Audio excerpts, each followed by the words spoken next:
Today's podcast is brought to you by Audible. Get a free audiobook download and 30-day free trial at www.audibletrial.com/culturalstew. Over 180,000 titles to choose from for your iPhone, Android, Kindle, or MP3 player. Please listen carefully. Welcome to the Cultural Stew Podcast, coming to you from the Goat Factory Media Entertainment Studios. We are your cultural media recommendation podcast, giving you our take on what we think is worth carving your time out for, and also what we think you can pass on and maybe go cut that lawn instead. Warning, we use adult language, and there may be spoilers ahead. Hello and welcome to the Cultural Stew Podcast, episode 32 for the week of April 28th, 2019. My name is Ron Herkins Jr. I am here with Anthony Carter, Valerie Vidmar, and a special guest today. Hey, I'm James Carter. I'm Anthony's older brother. Me and Anthony have a little history of watching films together. I think it kind of developed together. I remember watching, what was it? Big Trouble in Little China? Yes. That was one of our guilty pleasures back then. And over again. Howard the Duck was another one. I'm sorry. Howard the Duck was another one. What else was there back then? I think Howard the Duck is probably the worst reviewed superhero film. It was pretty bad. But it was good to watch over and over again. Yes. We memorized the... entire film. Yes, we did. Yeah. Still to this day, I can still recall some of the lines there. Teenage Mutant Ninja Turtles was another one. First one, not the other two. Yes. Yeah. So there's some pretty classic bad movies that we were pretty into that we kind of still hold near and dear there. Well, Dad did that a lot too. Dad would buy movies or rent movies from Wegmans a lot. So we had a lot of VHS around the house. He would just watch anything, and then if he wasn't watching it, we were watching it. So large collection of VHS he had, along with the we used to dub the movies. Yes, that was a big thing. Yeah. Oh man, I think I've done that a couple times. The Star Wars dub, that was my that was his thing. That was my go-to. Yeah. Empire Strikes Back. What was your best dub?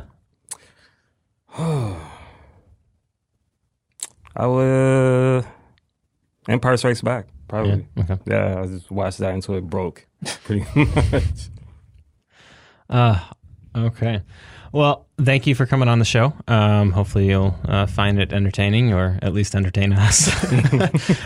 Today's docket, we're going to go through and discuss some of the news in the media world. We're going to go through some of the new trailers that came out, go back and review our queue into our recommendation list, and then preview what our stew is going to be and reach into our grab bag of what's new and what's interesting. So what's new in the media world? Well, first thing is Sam cleared his diet is not coming back. But they ended well. Did you catch up on it? I did catch up on it. I'm a little sad that it's not coming back because I really like Timothy, but at least I'll get to see Timothy in the Deadwood. Yes. But, you know, to actually see him doing a comedy role, and I think I've said this like 15 times so far, it's just he plays good comedy. Comedy bounces off him very well in that show, and it's just been entertaining to watch. And it's just such a weird show that it doesn't really fit. You know, there's very few things that fit. I think iZombie might be the only other show that's in that category. But one of the news things that I picked up out of this is that this is probably going to be the way that Netflix goes in the future. Okay. Is that anything that's a Netflix original is going to get 3 years. And then that's going to be the life cycle because it's the royalty, the back ends on the royalties mount up too much after 3 years so that it becomes unprofitable for them to continue it. So that kind of says something about the whole Marvel cancellation as well. We know that part of it's going into the Disney world, but the fact that they cut them off before they went after 3 years, and then you're going to have to pay these huge royalties back into the line with expensive property like that. But it definitely changes the outlook of what originals they're going to put out on Netflix. to think of 3-year stories and how they're going to feed that. How do you feel about that? 5 years is more of my line of like what I think is a good like series. If it's still going well, if it's a good, I haven't found many shows that lasted well over 5 years. Even if they have a good storyline, if they go past 5 years, they seem to have this very lull, and then maybe they'll have a good 7th year. But I feel like 5 allows for people to tell a really good story. And you look at the stuff like, you know, I think Breaking Bad, you know, kind of is in that same vein. Like a lot of stuff on the AMC, they kind of gave you like 5 seasons to 7 seasons. And they've been kind of toying with that. To do a 3-year thing, well, short. It's short. They've already shortened the seasons from, you know, they were doing 15 seasons or 15 episodes. Now they were in 13 episodes and they're doing down to 8. So if you're talking 8 episodes for 3 seasons, 21 episode, 1-hour shows, if you're not a comedy, that could be a very tight story. Kiefer Sutherland couldn't even make it through a day. I mean, the cliffhanger would be crazy. Yeah. Is he going to hit the button? Is he going to cut the red wire or the green wire? And that's it. And then, yeah. But yeah, I think the whole streaming world in general is going to change this year drastically. You've got Disney coming on board. You got Apple TV coming on board all before the end of this year. Hulu now being owned by Disney changes that makeup a little bit. I don't know. You know, Netflix has got to do something, and this might be their thing is to make themselves have a future is to cut back on how long they do the stories without having to pay people on the back end. I think 3 to 5 years is kind of like the sweet spot for me. I would rather a show, just me, my personal preference, I would rather a show kind of end before it got bad. Right. And I think a lot of them overstay. A lot of them overstay their welcome, kind of, and the story kind of runs dry. I can see that happening with The Walking Dead now. They already had their own pacing issues as far as I was concerned anyways, but now I think they lost a lot of the appeal of the show. I think going into it as a fan too, to say, hey, we know you're going to get 3 years out of this. Mm-hmm. Make it a really good 3 years. Yes. Instead of like, oh, they had a really good first year. Are they going to be coming back for a second year? Are they going to be coming back for a third year? Like, you know, when you're looking at something like Timeless, you're like, wow, they're really going to have another year. I think that works good for the writers because at least you know you got 3 years instead of, you know, doing the first year and then kind of being up in the air about if you're going to get renewed or not. So if you know that you have guaranteed 3 years to tell your story, I think that probably work out better for a writer. Yeah, and I don't think you're left with this whole like, oh, well, that show is just left on a major cliffhanger. Yes. Will this ever get resolved? And then, yeah, so I get attached to characters, so 3 seasons is rough on me. Yeah, well, we'll see. I mean, we're only talking about Netflix right now. I know. So, but it might set the groundwork for the other streaming going forward. It's like, hey, maybe we'll do the 3 to 5 year thing and be done with it. But what else we got here? Okay. Well, since I talked about Danny Boyle's Yesterday Beatles film that drove me nuts when I saw the trailer last month or weeks ago. Yeah, it was. Because it just, the idea of it just makes me want to throw up. So I'm reading it about the fact that it's very closely similar to a BBC 90s show called Good Night, Sweetheart, which I had never heard of. But then when I when you read the premise to both, so Boyle's film has him, a guy who's in an accident, he wakes up to find out that the Beatles never existed, and he passes off their music as his own, and he becomes famous, blah, blah, blah, blah.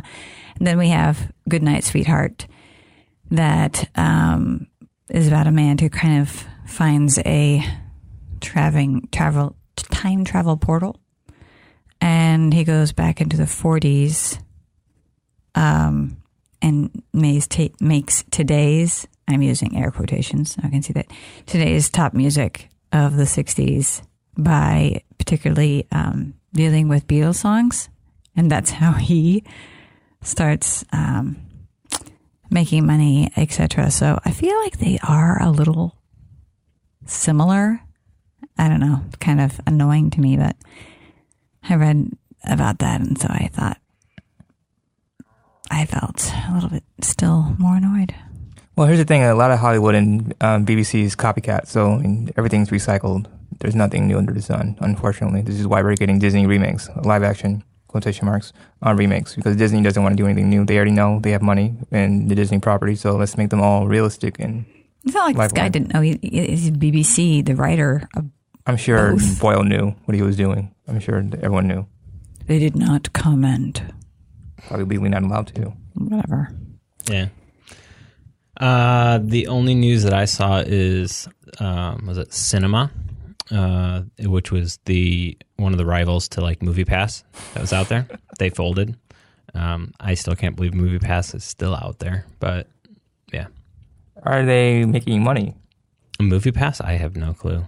I mean, they took so much money from investors, then they burned through that, and then they took money from the customers and burned through that. Then they got more money from investors, and I think they burned through that. Are you going back? No.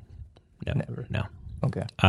I've been fine with the AMC thing. I only wish that our like IMAX was an AMC IMAX so that it could use it there. Right. But it's not. Yeah, It's a Cinemark. I'm a Cinemark person. Yeah. But say like with the AMC, I can do 3 movies a week. I can't do that anyway. But I still get 20% off of concessions, which helps when you have kids who have to buy them anyway on their own. It's been a light beginning of the year, so I'm kind of breaking even with them every month for the last 3 months. Okay. But we're getting into summer, and summer is going to be putting out like you're going to have 3 movies come out in a week that you can't watch them all, so you watch one a week, kind of thing. I do Fandango too, because Fandango you can. So I kind of Cinemark has its own deal, and then Fandango has its own deal, but I haven't done stubs. I'll have to compare. Anything else in the news in the media world? I got nothing right now. Superhero back alley. Avengers Endgame came out. You saw it. I saw it. I read it. Did you see it? I'm supposed to go see it when I leave here, actually. Okay. We won't say anything about it. And you I read it. So, yeah, we're going to figure out a time to talk about that. I have a lot of thoughts. So you're not going to talk about it? No. Too fresh. This is one I will make an exception about. I see. There's exceptions now. This is what, 21 movies in? This is the last film in 21 movies. Okay. It's like somebody walking up to the Game of Thrones and handing you a Game of Thrones script and saying, here's the ending. I could care less. But somebody in the world cares. Right. And I off of that comment, I have to say it's one of the things that's been annoying me the most is like people saying I could care less about a certain property or something, because there's things that they follow that I could care less about, but it doesn't make it any less important to you or that person. No. So, I mean, there's many people in the world that this involves and affects. And, I think of 21 movies, 10 years worth. My Riley was 2 years old when we went to the first movie. It just came out. It was Iron Man. Days ago. Right? Avengers? It came out Yeah, Thursday night. Yeah. But it's 10 years of investment in Right. films. And for a lot of people that, this might have been their only introduction into superhero films or Marvel Plus all the movies. people like my family back in Kansas who have gone through every single show, and then they have to skip to this show, then they have to go back to this show, so that they go in chronological order. Yeah. That's a lot of work. It happens. It's dedication. It is. But it's one of the things I've been seeing online like lately is the dismissiveness of it. And it's like, oh, I could care less about that stuff. And it's like, well, there's stuff in your life that we could say the same thing about, but it's highly important to you. I'm not pointing out you in general. I'm just saying that comment in general, I've seen everywhere over the last 2 days. We were talking about Game of Thrones last night at a party. But can you even say if you like it or not, or you don't even want to say that? I loved it. Okay, good. I don't cry during movies, and I've cried twice during it. So, did you put that up on? Yeah. Oh, my question to you is: did you wear a Marvel T-shirt? I had my Captain America one, which has been my go-to for every one for the past 5 years. Oh, there you go, Kendra. She was wondering if you were. Yeah, and I think my girls had something on as well. She's dressed up. I'm like, I don't think you dressed up. You probably wear a T-shirt, probably. Yeah, I definitely don't go into the full get up gear. But there was people walking into the theater as we were leaving. We saw it at the 6:40, and we were walking out, and so it was 10 o'clock. Mm-hmm. And they were all walking in with full gear, and I was and the first thing my wife looks at me, she's like, "How do you sit for that long with that stuff on?" It's a legit 3 hours.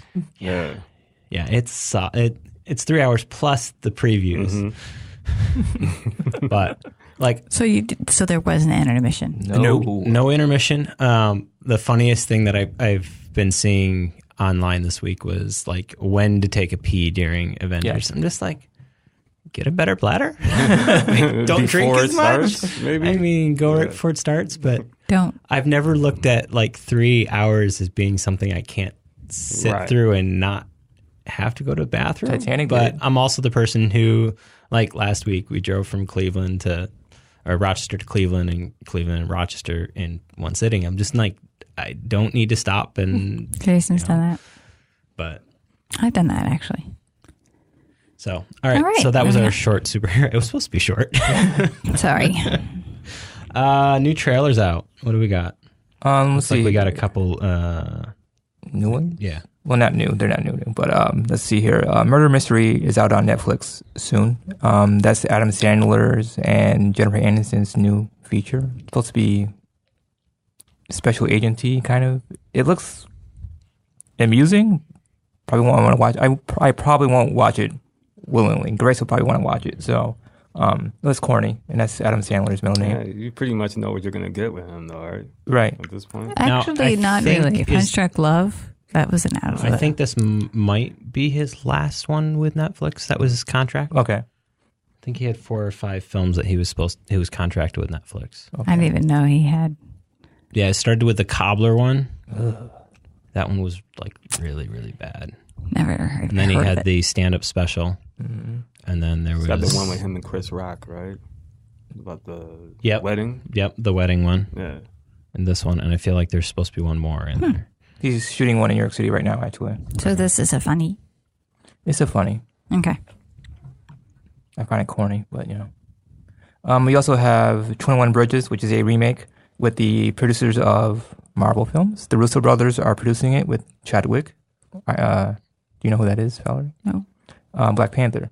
Oh. So 21 Bridges, in short, is a remake of the original film about a detective who is trying to stop a psycho mass murderer from leaving the It looks good. borough. It does. Even my daughter turned to me and she's like, I want to see that.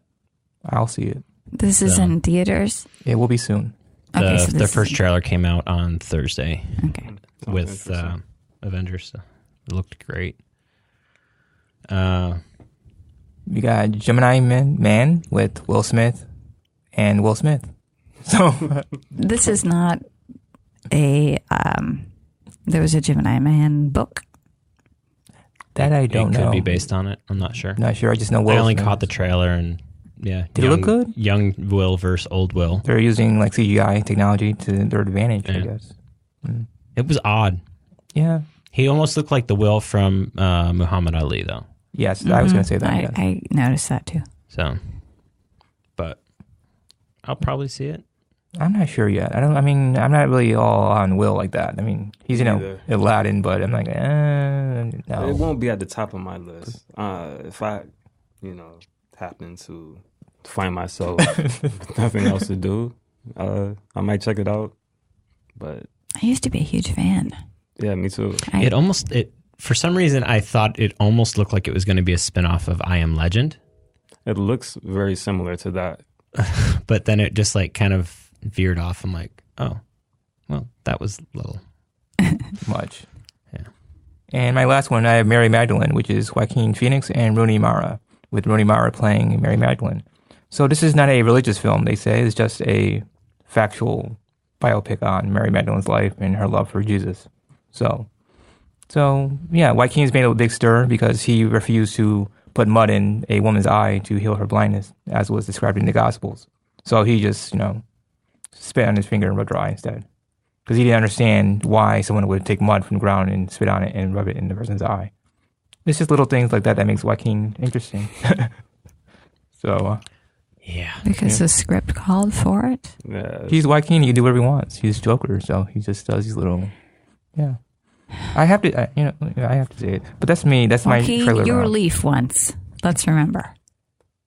Still is. He is still. I'm just thinking, I don't know.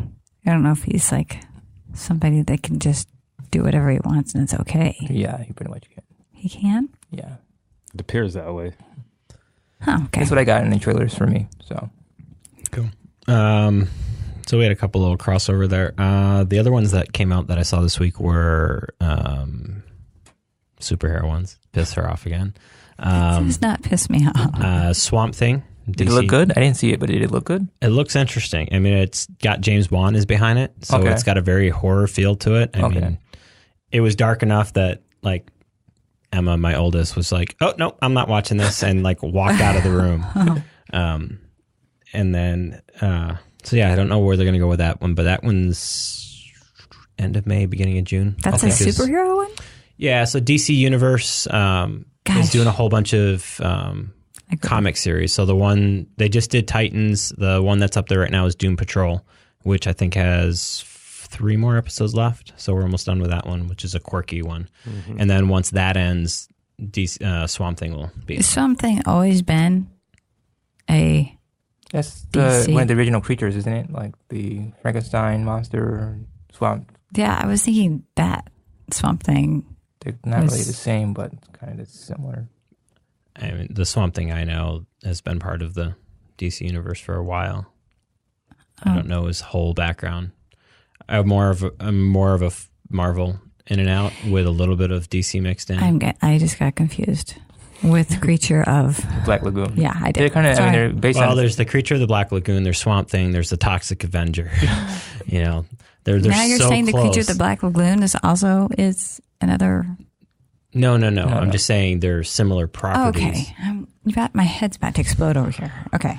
And then the other one that popped up, and I didn't know that they were making it. I thought it was going to be on the DC Universe as well. Was Pennyworth, which is Alfred, Batman's butler. Needed. I love Alfred. I do, but I thought it was going to be being done by DC Universe. It's actually being done by Epix.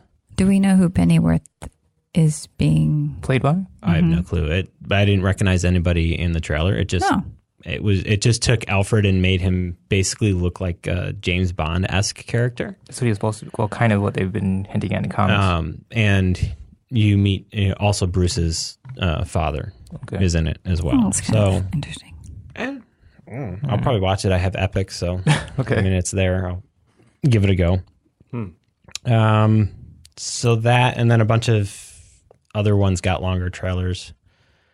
I can't remember what they were, but there was a bunch of newer trailers that were just things we've already talked about. They just kind of got their final trailers out. So with that, roll into Q and review. Tony, you're up. So, I watched a whole bunch of things, and that are not all we're talking about. So, I did watch Working Moms, Unicorn Store, and RAMY. They were Unicorn Store. You watched them all? Yeah. Good for you. Yeah, I was bored. So, it's just I'm going to talk about RAMY more specifically. But right now, Working Moms, I think, is good for anyone who is a mother or a father or just a parent or someone who needs to understand where moms come from, that kind of angst and whatnot. I tried to watch more, but didn't really have time because, work and children wrangling and all that fun stuff. you want me to go into Ramy's recommendation, talk about that specifically? Okay, so Ramy is interesting. Hulu had a whole bunch of commercials on YouTube, like in my face constantly. And Ramy is the story of a Muslim guy from Jersey, which when you say Jersey to me, immediately my brain goes, no. But Ramy is interesting in a way where it's like a millennial Muslim man who's torn between his Egyptian heritage and Islam and being an American citizen and how those two play out. It's kind of weird because he's kind of my age. So 9/11 happens and they talk about that a little bit, and it's very interesting how it's a comedy, yes, but it's not like your typical ha ha ha. It's very observational, and I guess I was drawn to it because it's more a slice of life, more realistic. I mean, we've never really seen I have a lot of friends who are Jewish, who are culturally Jewish, even though they are Jewish. So this is a guy who is, Muslim and who actually tries to adhere to Islam's scriptures or rules. Even though he's having premarital sex all the time and masturbation constantly and after women, he still has this certain things he won't do, and he's trying to better himself. And the first 2 episodes are his parents are asking him to find a woman to get married because he has kind of an interesting, weird, not really serious job. Second episode, he's trying to find a new job. So it's struggles that millennials are struggling with, and he has his religion attitude too. So he's always drawn to American women, even though he's not supposed to culturally, but he's still drawn to them. And every time he's with one, his best friends are kind of joshing him about it. But it's something there's always a block in his way. Either it's Ramadan or they want to do drugs, and that's one line he won't cross is doing drugs or doing alcohol. And even in the first episode, they mentioned that, she said, "Oh, well, I thought you were drunk." He said, "No, I never drank." He said, "Well, you bought beer and alcohol for everyone at the bar." He said, "I had a Coke." So it's stuff like that you're like, he has his own convictions, but still slides. And I guess for me, I would recommend it to everyone because it's interesting seeing a real portrayal of a Muslim on screen versus a stereotypical, and I hate it to say it, but they're always either terrorist or the butt of jokes. So this is a real person fleshed out, and the guy who created it, Ramy Hussein, is actually a real person, a real comic who has real feelings. And again, you see, my favorite episode so far is episode 3, I think, where there is a flashback. You see how he met his friends, you see him during 9/11, and you see how he developed who he is and how he became who he is. And adult Ramy's not even in an episode, it's all him as a, teenager, young teen, I'd say 13 years old. So Ramy is on Hulu. I just got Hulu recently just for watching this series, I'm sorry, and I would recommend it full-heartedly. Yeah. Valerie. Okay, so this week was a little lost on me, but I did finish up The Widow, which, okay, I will say that it is... That's the one with Kate Beckinsale. Right? Yeah, it's with Kate Beckinsale. It's Georgia Wells, I guess you would say her name is. But and she believes her husband Will was killed in a plane crash in the Congo 3 years ago, and then we find out that's false, etc. She goes to the Congo to find him, and we have a little mystery here. So it's 8 episodes. They're up and down. I liked the first few episodes more than I liked the last few. I think we definitely did a nosedive. That's nice pun there. Anyway, but I think that it was, it looked like a large budget for something that was kind of okay-ish. But if you like Kate and you want to be entertained for a little bit, that's fine. And it's only 8 episodes, but they're long because they were made for Netflix. Kate's in Underworld, correct? Is that the same Kate Beckinsale I'm thinking about? Yeah. Okay. Yeah, she's been a lot. She was in Pearl Harbor, Underworld. Does that do that right? Snow Angels with Sam Rockwell. Okay. Or is it Prime Video? It's on Prime Video. It's on Prime Video. Yeah. So they're a good hour.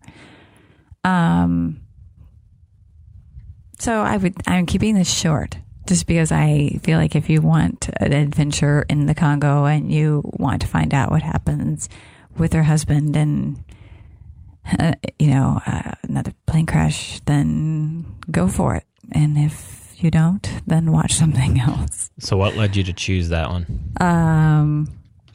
Was it the banner that was constantly up at the top, or? Kind of. I mean, and I thought, okay,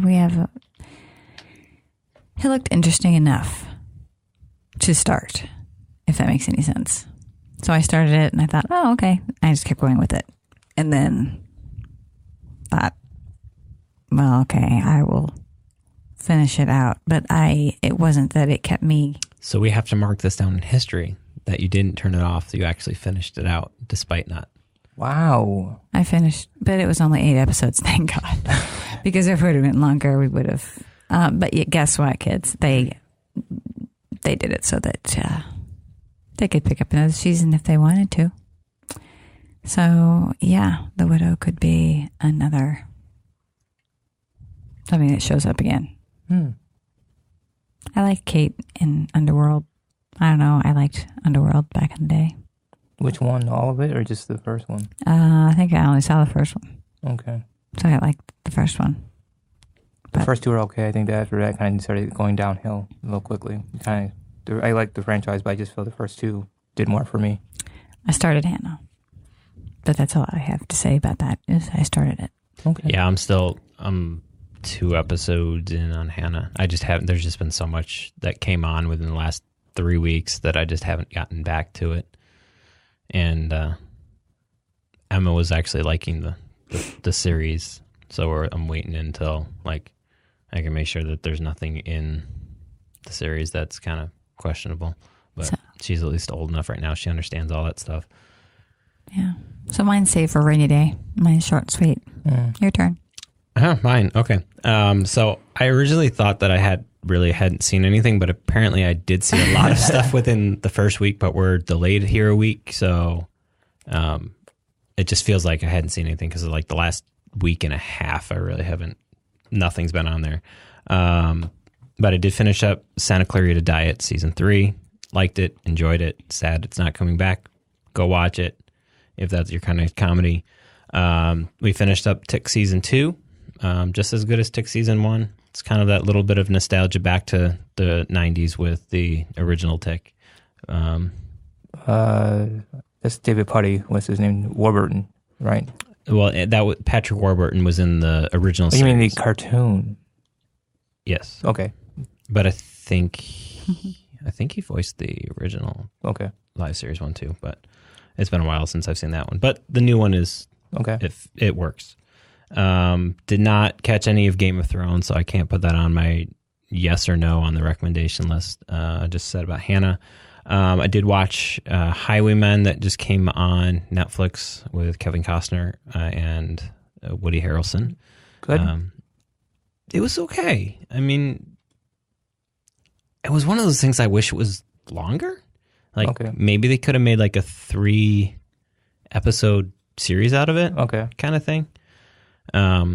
It just the timing on this was weird because I just photographed a show over at Nazareth, and their show is Bonnie and Clyde the Musical. Good times. And this literally premiered 2 days before that. And so I watched it, and I'm just it was actually a pretty good movie. I enjoyed it.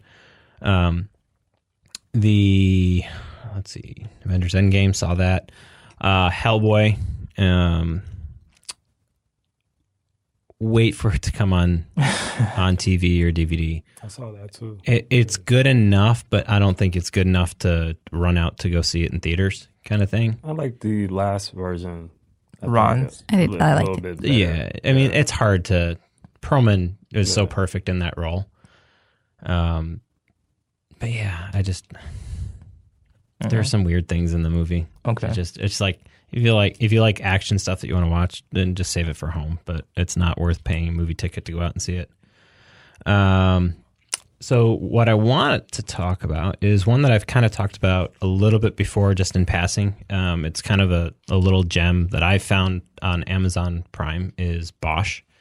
They just premiered their season 5. And I just, every time this comes on, I've stopped everything else that I'm watching and gone and watched it. And it's paid off every time that I've enjoyed the series from the beginning. Okay. Bosch is a crime drama based on the story of Harry Bosch, an LAPD robbery and homicide division detective, played by Titus Welliver. And Titus is one of those character actors that no matter what he's in, for some reason I'm drawn to like pay attention to his character and whatever he's done. And I can't name you off anything else he's done because he's so ingrained with the Harry Bosch character in my mind. But you've got Lance Reddick in the series as well, who plays his, I forgot the actual title of what his character is. And then his partner, Jamie Hector, who plays Jerry Edgar, are some of the key like standouts to me. And then Amy Aquino, who plays the Lieutenant Grace. But they just came out with season 5. The past seasons have dealt with like Harry unraveling the mystery of his mother, who was a prostitute and who killed her, and unraveling like the big conspiracy to hide up who was behind that. And I kind of felt that because they had wrapped that up, I thought they were going to end the season. I thought they were going to end the show with season 4. But they found a way to keep moving on with season 5. So I'm very happy with that. This season has dealt with basically the opioid crisis, dealing with trying to go behind the scenes and figure out what's supplying the opioid crisis, and his daughter's interest in taking on the detective profession. But I've enjoyed it. I highly recommend it. If you have time. They're like 45-minute episodes, which was really weird to me. I had to like double check that what I was seeing was like, yeah, they're 45-minute episodes. They're 10 episodes per season. So they fly by quickly. But they're slow. Okay. It's like a long, slow burn altogether. Okay. So there's not a lot of action. It's just story and character, just driving it forward and just ripping off layers left and right as to like, what's going on here. But yeah, I'm drawn to Titus Welliver's character and the way he plays at Harry Bosch. He's a flawed character. He's not perfect. He's just fun to watch. Okay. So anything you've watched? I watched a few things actually. I finished watching Hannah. I thought it was pretty good. I enjoyed it. It kind of, it had some pretty good fight sequences, and then at times it got kind of kiddie, but I think it kind of wanted to show, the that the main character was still like a young girl. So I think they did a good job. They didn't go too far with that. They just kept it there to remind you that she was still like a young girl, but she was like an assassin at the same time. So that was pretty cool. I liked Star Trek Discovery, actually. It's not really, it didn't put me in the mind of any of the other iterations of Star Trek. It was kind of more, it seemed like it was focused more on the action to me than the older Star Treks tended to be more about statements or satires or alluding to something. Yes, but this one is very like techie. There's a lot of theoretical science type of things. I'm kind of into that kind of stuff, so I think if you're into that kind of stuff, it'd be pretty cool. So that just ended, and I started watching this show on Cinemax. I think it's supposed to be loosely based on the story of Bruce Lee. Okay. Ninja Warrior. Yeah, Warrior is what it's called. Warrior is called. So I watched a few episodes of that. That's, it's hard for me to kind of gauge some of these shows because, like, you know how sometimes you go into a show with very low expectations and then it surpasses and you're like, oh, that's pretty good. And really, it's not really. It's probably pretty mediocre. I think that's where that show falls for me. Yeah, I've been watching that. And let me think, is there anything else? Like I said, I seen Hellboy. That was kind of underwhelming for me as well. You know, I think that when you do a reboot, you know, it's a lot of pressure to kind of, that still feels kind of recent for me. Right. And I felt like they were just trying to overdo something. It's like they reached way too overboard on some of the things. So like, why go all in? It's almost like, because, you know, with the success of Deadpool, they were like, you know what, let's go back and do this right. Let's make a rated R version. Let's, you know, make it a little bit more gruesome and gory. And I think they kind of try to approach it from that angle. It felt like I walked into somebody's house and they were playing death metal. I can see that. I mean, it's like somebody's death metal interpretation of Hellboy. Yeah. I mean, it just was like so off the walls that sometimes I'm just like, why? Yeah. I mean, it was gory as hell. I was surprised at how gory, like, it's like, I don't even like know of any other superhero. Even like Deadpool didn't seem that over the top, like in your face, like, yeah, we're just going to show this completely disseminating, like the head completely blowing. It's like, well, James had an issue with Spawn. When it first came out, you were like in love with that movie. You would watch that over and over and over again. Spawn. It's horrible. And you kept talking about it though, but you kept watching it over and over again. You made me watch it with you over again. And then the cartoon came out and you forgot about the movie. And then we were all about the comics and the HBO series? Yeah. So as soon as the movie was out of your way and the cartoon came out, you're like, okay, this is so much better, but he's still longing for an appropriate adaptation of Spawn. They're doing it. It's in production. I've heard. We'll see what that comes out like. Yeah. Expectations. All I've heard is McFarlane has said that they're doing it right. Okay. What that means? I mean, it means he acknowledges that they did it wrong the last time. So, all right. Well, thank you. All right, let's reach into our grab bag here and fly through some of the stuff that's new. Excuse me. I would say that for some, the books that are coming out, this is a little bit later, but to get on your radar, stay sexy and don't get murdered. This is with Karen and Georgia, who do the podcast. My Favorite Murder. So their book is coming out soon, and Stephen King's coming up with one, but it's going to be later in the summer. Next week, May 13th week. If you're a fan, Howard Stern has got one coming out, and then Dean Koontz, The Night Widow. A lot of people like Dean Koontz. I have never read Everything Is, I guess it's supposed to say fucked. Everything Is Fucked, a book of hope, a book about hope. Those books have been selling really well, but that's coming out next week. And so that's what I have for books. And then what do I have for What's new in the theaters that we haven't talked about here? Are we talking about Broadway theaters or are we talking about cinematic? It doesn't matter. Let's do one at a time. Right, we can handle... Want to stay with cinema for right now? Yeah, what's new in cinema? Okay. Let's see here. Give me a second.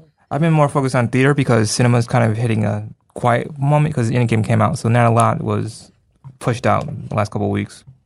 But Ugly Dolls. Ugly Dolls is... I didn't realize that the Ugly Doll has been around since 2001. Yeah. I did not know that.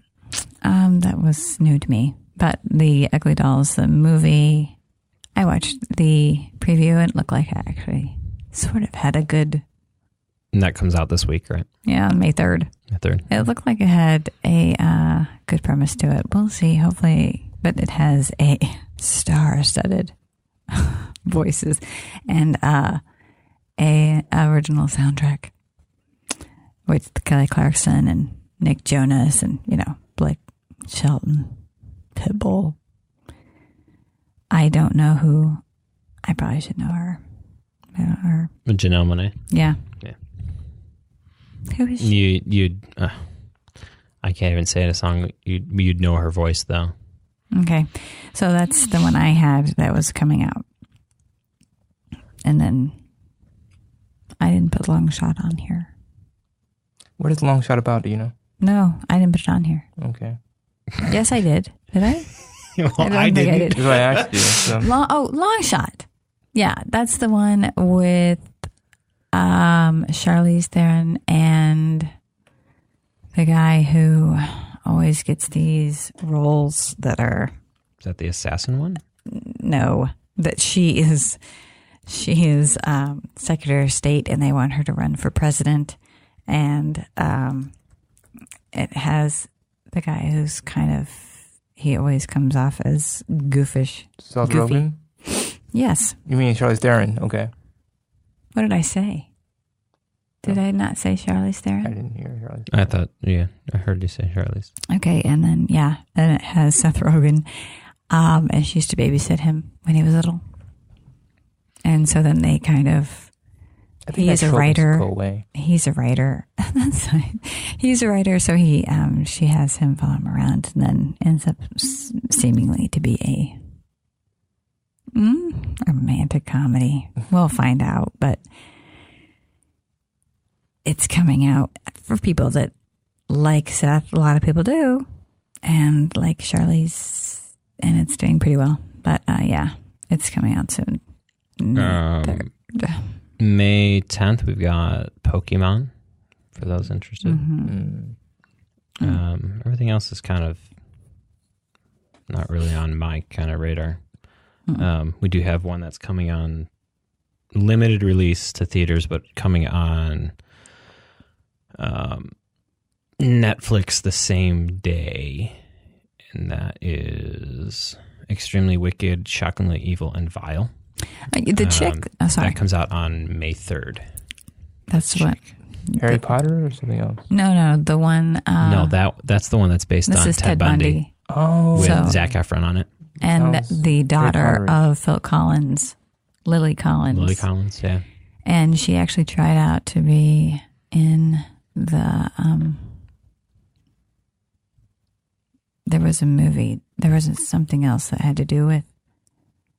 Something that was the same character. She tried out and did not get that part, but she got this one. And there was a story that Zac Efron said he was about to have an emotional breakdown because he went in, he kind of knew the gist of it. He went in and knew his lines, and then she knocked it out of the park, and he walked out and thought, what the hell? Like, we're just shooting a day, and she's trying to get awards already. And he about flipped. But she's supposed to be very good in it. So, yeah, that looks interesting. The trailer that I've seen from it, the two that I saw from it, I think it looks really good. I think so, too. It's a disturbing subject, but... It's based on the book that she wrote, right? I believe it's based on the book that she wrote. Possibly. Where... She is. I just think for somebody like Zac Efron, who's extremely talented, but he's kind of been cornerholed since he's been the High School Musical boy and then the goofy boy from all these comedies for the last 5 years. For him to be put in a role like this, I think it might be his turning point, much like it was. Excuse the comparison here. People are going to probably crucify me, but the way Heath Ledger he got shifted. I think it was Brokeback Mountain did kind it. of his shift, and before that he was doing 10 Things I Hate About You, the 10 Things I Hate About You, the Night one, Knight's Tale, and Knight's Tale. It was horrible. But Zac Efron has so much talent and depth that I'm hoping that this kind of just lets him into a different category and takes him away from just being that pretty boy comedy guy. He's in musicals. He's a talented singer. I forgot. Like I said that when Greatest Showman came out, I forgot how good he can sing. Yeah. You forget that he was the kid from High School Musical, but he can bounce a basketball to a song with a bowl haircut. Yeah, but this story seems very interesting because it's about a couple basically who are in love, and it's crazy, but it's true.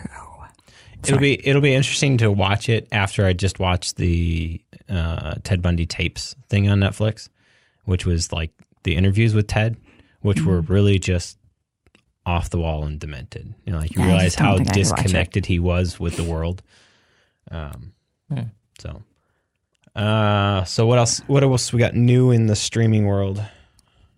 You said Ramy's new. This one's not new, which I was a little.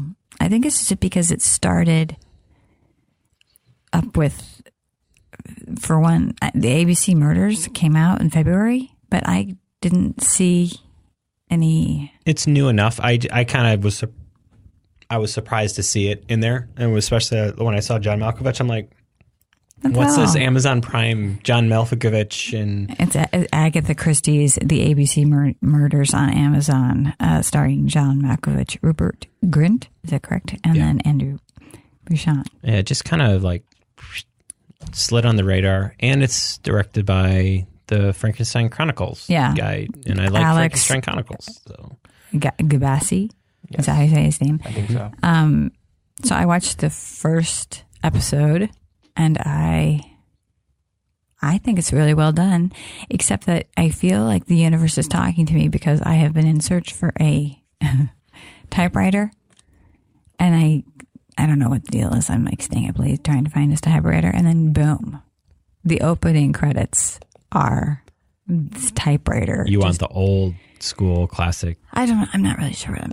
I want a 1 on my keyboard. I don't need, because they used to not have a 1. They would use the lowercase l for a 1, and so some of the older typewriters don't have a 1. They start with 2 on the top. Okay. So you taught me more about typewriters than I think I've ever known. But it just started all at once. I could hear the typing, and I was just talking to a friend about why I wanted a typewriter, and trying to convince Jason as to why. And when I explained myself, he seemed to understand. But so yeah, we had a big ass typewriter when I was. Oh, that's probably an electric typewriter. That's electric typewriter. It was electric typewriter, but it was still just like slow as hell and typing it out. And I remember typing out something.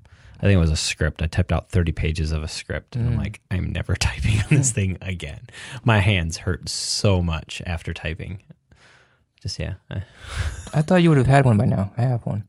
Manual one. That's mine. I don't have one. I bought one. I bought one recently, and I shouldn't have. I did it without doing my research, and you can't find tape for it anywhere. You should call Tom Hanks. Tom Hanks, yeah. No, sorry. Don't call him. Tweet. Take a picture of your Tom, typewriter. How you doing? Tweet. No, but I know which one he loves, and he has an entire YouTube video that is him putting on the tape onto his typewriter.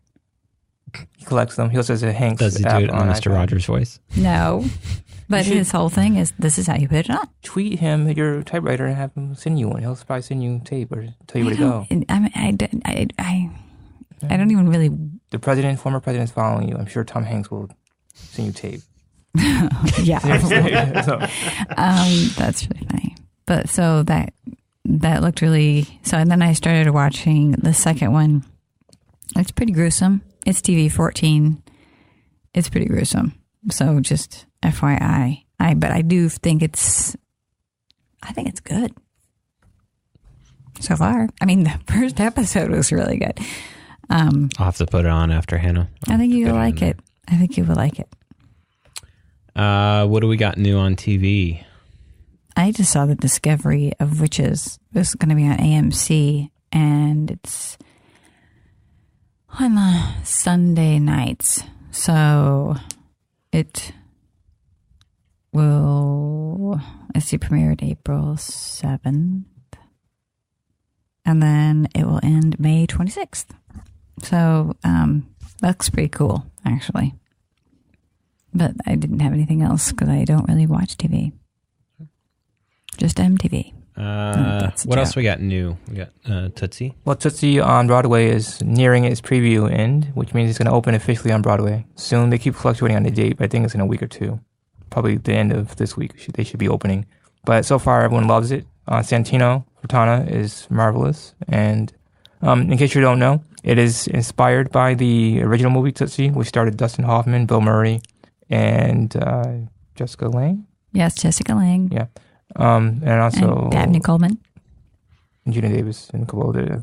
Gina Davis is in there as What's well. his name? I just watched it recently because Zoe watched it. But it's not a soap opera they're doing now. They're doing a musical. So he's auditioning and cast in a musical instead, which makes sense. Do we have some of the... So it's just based on it? It's not... It's inspired by... I mean, they say that so they can do what they want to do with it. It's the same premise, just they switch mediums and... I love... the movie so much, though, it's just going to be hard for me to not. It'll be fine. It'll be better than Amelie. So, yeah, it'll be fine. I hope so. But people are loving it. My friend saw the preview and enjoyed it a lot. So, yeah. My 9-year-old watched it twice in a matter of days. And then I just showed her Ferris Bueller's Day Off 2 days ago. Jason's just finding this out. Well, she loved that, too.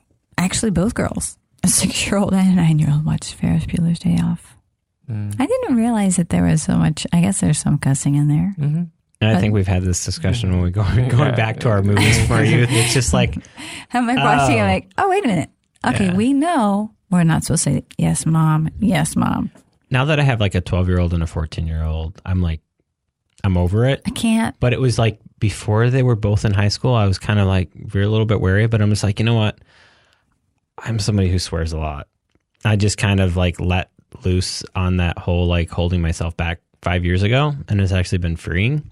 You know, it's not the most appropriate behavior, but at the same time, I'm not like making up words to replace words that are swear words. I'm just like, you know, this is how I feel at the time, and you know, I'm actually a happier person, if that makes sense. It does. They're real words. You I mean, know? there's inappropriate words or inappropriate times, but they're not bad words. Yeah. There's not. And my children have more learned the respect of like where you can use them and where you don't use them. Oh, I learned very early on. Every time I'm about to say it, Zoe says, "I know, Mom. I know." You know, she's like, "We're talking about Hamilton." Right. I forgot. All right. So any other new stuff? Nope. All right. What do we got in Kids Corner there? Okay. Kids Corner is actually a book this time because we just drove from South Carolina and Jason drove 90% of the time. And he can't really listen to, I always said books on tape. Books. Anything audio. Yeah, it causes him to be, but guess what? We had 2 little kids in the car, so Zoe and I loved this book. It was so fun. And it's called The Book Scavenger, because I had been reading some books that had to do, the settings were in bookstores, and so I was looking for things similar to that with kids. And it's there's a 12-year-old girl, and her parents decide that they're going to move their family to each of the 50 states so that they can understand all the states. They get like an education. So she's always constantly moving, but they move to San Francisco. And that's where her literary idol, Garrison Griswold, the book publisher, and he created an online sensation, Book Scavenger, which is a game where people are hiding books all around the city and country, and you have to use clues to find them through puzzles, etc. This one, the first one, Book Scavenger, happened to be centered a little bit more. I don't know if the other ones do, but this one's definitely Edgar Allan Poe. I mean, we were sitting around. I learned a lot. I mean, it sounds silly, but there's a lot of useful information in this book. And so I said something at the end, or like toward the end, saying, wouldn't it be cool if this was real? And Jason and Zoe, it is real. I said, guys, this is a fiction book. This is a kid's book. No, it's real. I looked it up. It's real, folks. Bookscavenger.com. And then you can look it up. There's actually one in Pittsford. There's a book in Pittsford, hidden in a park there. And now Zoe wants to start a club where you start hiding books all over Rochester so that it'll start picking up. But they have books all over the United States, and they have books around the world. So the book is so cool. You have to, when you find it, you have to read the book and then say that you've read it and hide a new one. And it's really an awesome, I really enjoyed the book listening to it. I know that I'm an adult. I really don't care. We had a great time. So yeah, the book Scavenger, it's an older book. I mean, it's from 2016, but I recommend it. Okay. Anything else in the grab bag? I read a book recently over our little brief hiatus. It's called Gun Love by Jennifer Clement. And so briefly, it's about a 14-year-old girl who grew up in a trailer park, but specifically in a 94 Mercury car with her mother. So from birth until 14, she was living in the parking lot of a trailer park, surviving the best she could. Her bedroom was the back of her mom's car. She learned how to pretty much do everything, bathe, clean, all that stuff. And during that time, and she's albino, which you kind of figure out, piece together throughout the whole story. So there's two parts. Part one is kind of Room-esque, if you know the movie with Brie Larson. Kind of feels that way because you're kind of discovering her world, how she navigates it with her mother, and how they love each other, and how her mom has these sayings, these expressions. And part two is about her coming of age and her leaving the trailer park and going to foster homes. And I'm not going to say how that happens, but she does, and how she grows up. And it has music. Music is a big, I guess I should say, a tying factor. It That's ties cool. things together. So they mention Selena a lot, too, because some of the characters actually idolize Selena. So they go to Corpus Christi, Texas, and visit her gravesite. And the gun is not really that heavy. I mean, I thought it'd be more gun heavy, but it's more just how Americans are so fascinated by guns and how we have easy access to them. But that's not really like in your face, slamming your face. It's just every so often they have a gun reference or they mention a gun being used. I'm not sure if I would recommend it because it's something that I read and I forgot about it, and I read it again, and now it sticks with me. So I guess on a rainy day, you have nothing to do, you can read it. It came out last year. I read it because it was on the long list for the Pulitzer Prize for literature. Did not win, but every year I read the long list to see what may be interesting, and that popped out to me. Okay. Sounds good. Well, as you might have noticed, it got a little quiet in here with our guest. My guest had to take off. He had to take out. I want to thank him for coming and joining us. So we didn't hear the story. We didn't hear our story. It's going to have to do on the hand next time. So our stew is our next show, and what are we going to be talking about? Well, we'll be briefly talking about movie twists, shocks, surprise endings, surprise midpoints, things that just made us a little wow, and we didn't see that coming during films. Do we seriously have that? Do we have the same idea the same week? I think it was your idea. That shocking twist. Yes. I thought he had just written it out there, and I was just like, I thought I saw that. Maybe he wasn't in the room, and then all at once, we had the same exact idea the same week. No. That's really funny. You mentioned it. It was easy, so I figured we should do it. You planted the seed, then he came back to it, and then it just was there. Okay, it's fun. It was your idea, yeah. So that's our stew on our next show next week. So tune in. You can find us at culturalstew.net, at culturalstewnet on Twitter, or Cultural Stew on Facebook. You can find all of our personal social media stuff over there as well. Hopefully, we've updated that by now, but you could find us over there. All right. Talk to you next time. See ya. Bye.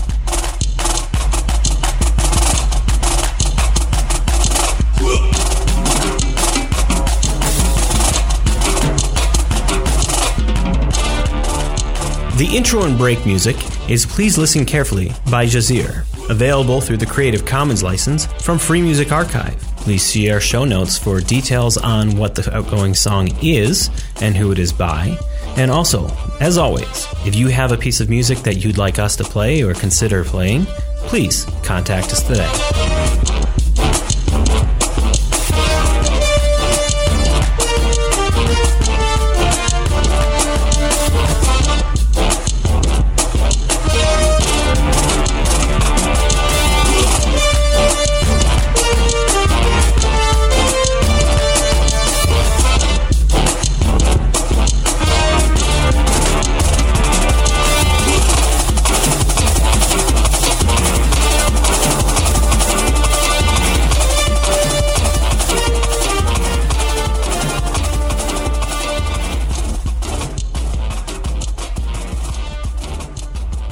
Like what you've heard?